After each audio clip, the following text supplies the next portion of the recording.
ఇదిగో అమ్మా,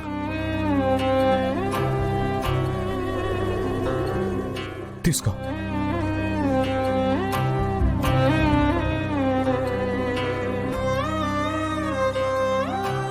బాబాయ్, ఈ రోజుల్లో నిజాయితీగా పని చేయాలనుకోవడం, నిస్వార్థంగా వ్యాపారం చేయాలనుకోవడం తప్పని నాకిప్పుడు అర్థమైంది.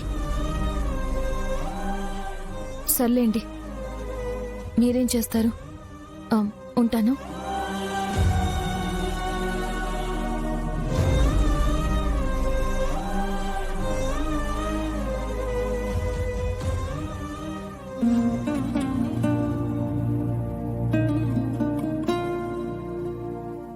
నీ సరుకు తీసుకుంటే నేను నా ఫ్యామిలీ మొత్తం రోడ్డు మీద ఉంటామమ్మా.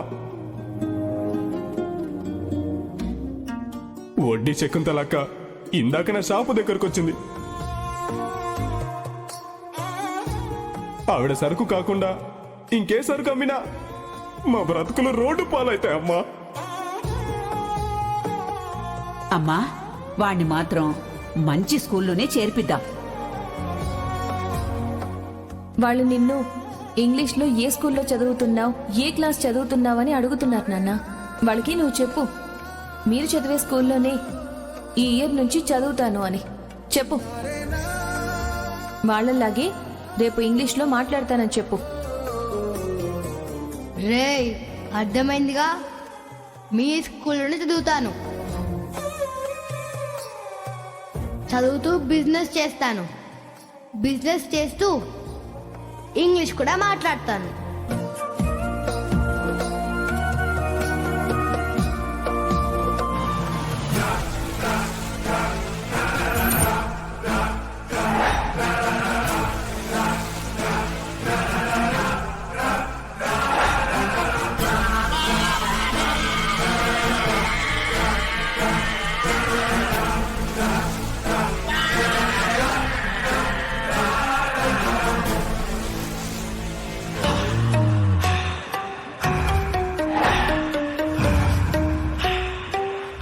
అయ్యయ్యయ్యో, ఏంటి నీ సరుకు ఎవరు తీసుకోమన్నారా?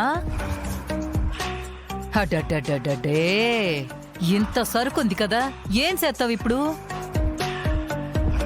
ఇప్పుడు ఆ సరుకేటి చేసినా రేపటి నుంచి ఆమెటి చేస్తుందో అక్క. మరేటి చేత్తదిరా? వడ్డీల శకుంతలతో పెట్టుకుంది కదా, నా దారికి అడ్డొచ్చిందనుకో తొక్కేస్తా. అదే నాకే ఎదురొచ్చిందనుకో, ఇదిగో చూడమ్మి, ఇంకీ పని మానుకో. నా గురించి బాగా అర్థమైనది కదా, ఎల్లి ఏరే పని చూసుకో. కాదు కూడదు అంటే నష్టాలతో కష్టాలతో బతకాలి. ఒకేళ ఏడ పని దొరకకపోతే నా కాడికిరా, మంచి జీతం ఇస్తాను. అంతేకాని నాతో పోటీ పడదామని చూస్తే నన్ను చూస్తూ ఊరుకోను. ఏంటి, అర్థమైందా? మీరు దౌర్జన్యంతో భయపెడుతూ బెదిరిస్తూ మీరు చేస్తుంది వ్యాపారం కాదు, అన్యాయం, అధర్మం. ఈ కలియుగంలో అన్యాయానిదే అధర్మానిదే రాజ్యం. ఆ రాజ్యాలు ఎప్పటికీ శాశ్వతం కాదు. ఏదో ఒకరోజు నిన్ను మించిన వాళ్ళు వస్తారు, నీ మార్గంలోనే నీకు బుద్ధి చెప్తారు. అలాంటి వాళ్ళు ఇంతవరకు పుట్టలేదు, పుట్టినా నా దాకా రాలేరు. అధర్మం పెచ్చురిల్లితే ధర్మం ధైర్యాన్ని కూడగడుతుంది. అన్యాయం పునాదుల మీద కట్టిన నీ రాజ్యాన్ని న్యాయం, నిజాయితీ కలిసి కూకటి వేళ్లతో సహా పెకిల్చి నిన్ను, నీ వాళ్ళని నీ పునాదుల కిందే సమాధులు చేస్తాయి. జాగ్రత్త.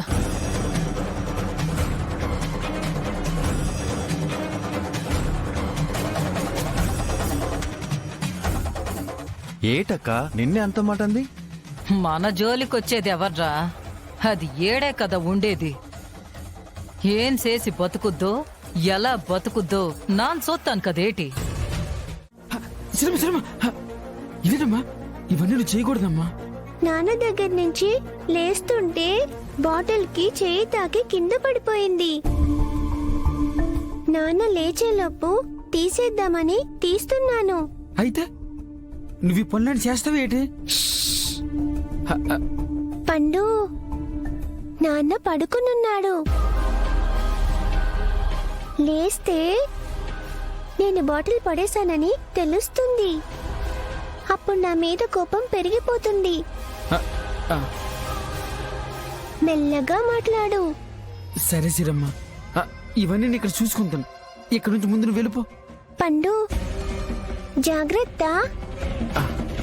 నేను బాటిల్ పడేశానని నాన్నకు తెలియనియకే. అలాగే సిరమ్మ, నువ్వు వెళ్ళిపో అమ్మా.